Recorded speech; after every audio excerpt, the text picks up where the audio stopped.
ఆయన పావన నారసింహుడు సన్నిధి. ఇంకొంచెం ముందుకు వస్తే కారంజన నారసింహస్వామి అంటారు. అంటే హనుమంతుల వారు ఆ సన్నిధికి వెళ్ళినప్పుడు నరసింహస్వామి కనిపిస్తే నాకు నువ్వు వద్దు, నాకు నా రాముడే కావాలి అని అడిగితే అప్పుడు నారసింహుడు ఒకసారి కళ్ళు మూసుకోవయా అని హనుమంతుల వారిని కళ్ళు మూసిన తర్వాత ఆ నారసింహుడే చతుర్భానములను ధనస్సును ధరించి ఆ రాముడినే నేను నారసింహుణ్ణి ముందవతారము, తర్వాత అవతారం రామావతారమయ్యా, రామావతారం గురించి నీకు తెలుసు, ఆ అవతారాలన్నీ నావే అని హనుమంతుల వారికి దర్శనమిచ్చినటువంటి క్షేత్రం కారంజన నారసింహస్వామి సన్నిధి. ఇక్కడ ఉంటారు వారంతా. ఇంకొంచెం ముందుకు పోతే భార్గవ నారసింహస్వామి అంటారు. అంటే ఎవరికి ఇప్పుడు భార్గవ నారసింహుడు వచ్చేసరికి ఈయనకి పరశురాముడు ఉంటాడు కదా. పరశురాముడు నరసింహస్వామిని సేవించడానికి నాకు నారసింహస్వామి రూపాన్ని నువ్వు ఉద్భవించావు కదా, ఆ రూపాన్ని నాకు చూపించు అని అంటే నువ్వు అటు తిరుగు నేను చూపిస్తానని స్వామి వెనక్కి తిరిగి ఆయనకి దర్శనమిచ్చినటువంటి క్షేత్రం భార్గవ నారసింహ స్వామి సన్నిధి. ఇక కొంచెం క్రిందకు వస్తే ఈ 5 క్షేత్రాలు పైన ఉంటాయి, కొండపైన 2 క్షేత్రాలు క్రింద ఉంటాయి, మధ్యలో ఉంటాయి అన్నమాట. ఇంకా 2 క్షేత్రాలు క్రింద ఉంటాయి. క్రిందుండే క్షేత్రాలను ఆహా ఓహో గంధర్వ సేవిత ఛత్రవట నారసింహ అని అంటారు. గంధర్వులు ఆకాశ మార్గాన గానం చేసుకుంటూ వెళ్తుంటే ఆ దేవాలయం ఆ సన్నిధికి వచ్చేసరికి ఆ విమానం ఆగిపోయిందట.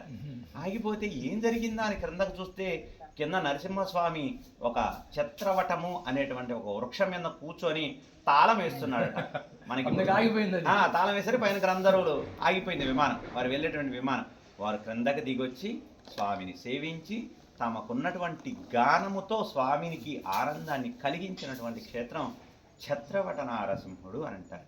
ఇంకొక క్షేత్రం ఉంటుంది, ఆయన యోగానంద నారసింహస్వామి, అంటే బ్రహ్మగారికి దర్శనమిచ్చినటువంటి స్వామి.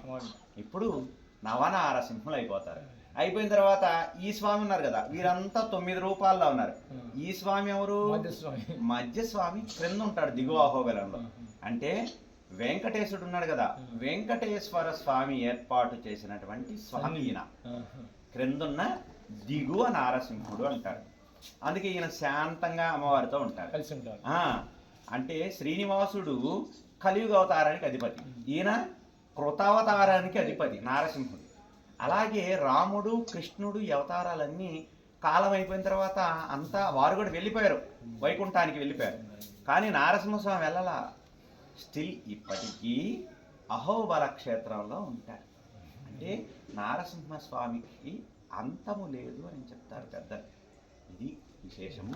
స్వామి గృహానికి వీరుండేవారు శ్రీనివాసుడు రక్షించబడినటువంటి నారసింహుడు. ఇంకో అయిపోయాయి. పైన అయితే చెప్పేసాం, జ్వాల చెప్పేశామా, అహోబల చెప్పేశాం. అహోబల అంటే నారసింహస్వామి తాను చెంచు లక్ష్మి కోసం స్వయంగా ఉద్భవించినటువంటి క్షేత్రం. జ్వాల, అహోబల, మాలోల అంటే అమ్మవారు, క్రోడ అంటే భూవరాహస్వామి, క్రోడ, కారంజన్ అంటే హనుమంతుల వారు సేవించడం, భార్గవ, ఛత్రవట, పావన అంటే చెంచులక్ష్మి అమ్మవారితో కలిసి అందరూ నవనారసింహులుగా స్వయంగా స్వామి ఉద్భవించినటువంటి క్షేత్రం. చాలా సంతోషం. గోమాత సేవ చేస్తున్నందుకు గోమాత ప్రసాదం ఇది అయ్యా, సంతోషం. సార్ పాయింట్ సార్ కొంచెం గుర్తు చేశాడు, వచ్చేసింది స్వామి వచ్చేది మళ్ళీ.